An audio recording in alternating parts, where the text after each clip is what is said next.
विनयभंगाचा गुन्हा दाखल केला म्हणून समोरील लोकांवर विनयभंगाचा खोटा गुन्हा दाखल केल्याचं राहुरी येथील न्यायालयात सिद्ध झालं. सदर खटल्याचा निकाल देत न्यायालयाकडून 5 आरोपींची निर्दोष मुक्तता करण्यात आली. राहुरी तालुक्यातील खंडाबे खुर्द येथे 5 जून 2021 रोजी सकाळी 10 वाजेच्या सुमारास शेतामधील पीक जनावरे खाऊ लागल्याच्या कारणावरून वाद झाले होते. त्यावेळी साळवे यांच्या फिर्यादीवरून आरोपींवर ॲट्रॉसिटी व विनयभंगाचा गुन्हा दाखल करण्यात आला होता. तर दुसऱ्या गटातील एका महिलेने साळवे यांच्यावर विनयभंग व मारहाणीचा गुन्हा दाखल केला होता.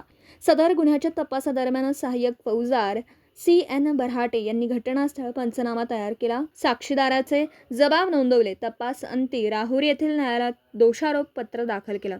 न्यायाधीश अनुपमा पारशेट्टी यांच्यासमोर सदर खटल्याची सुनावणी सुरू झाली. दरम्यान न्यायाधीश यांनी फिर्यादी पक्षाचे एकंदरीत पुराव्याची पडताळणी करून एकूण 6 साक्षीदार तपासले. आरोपी पक्षाच्या वतीने ॲडव्होकेट सुरज बिहाणी यांनी घेतलेल्या उलट तपासात फिर्यादी महिलेने व तिच्या पतीने काय फिर्याद दाखल करायची आहे याबाबत चर्चा केली असल्याचं व पोलिसांनी तिच्या सांगण्याप्रमाणे तपास केल्याचं मान्य केलं. यातील आरोपींनी ॲट्रॉसिटी व विनयभंगाची केस दाखल केली असल्यामुळे नाईलाजास्तव सदरील केस त्यांच्या विरुद्ध दाखल केली असल्याचं मान्य केलं. त्यानंतर या खटल्याबाबत न्यायाधीश पारशेट्टी यांनी दोनही पक्षाकडील युक्तिवाद ऐकून 5 ऑगस्ट रोजी सदर खटल्याचा निकाल दिला.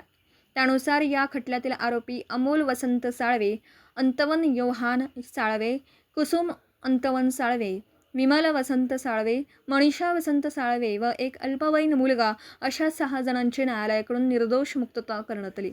आरोपीकडून ॲडव्होकेट सुरज बिहाणी यांनी न्यायालयाचे कामकाज पाहिलं. त्यांना ॲडव्होकेट फैजान मणियार यांनी सहाय्य केलं. निकालानंतर अंतवन साळवे यांनी न्यायालयाचे व ॲडव्होकेट सुरज बिहाणी यांचे आभार व्यक्त केले. दीपक साळवेसह योगेश पवार, न्यूज 14 राहुरी.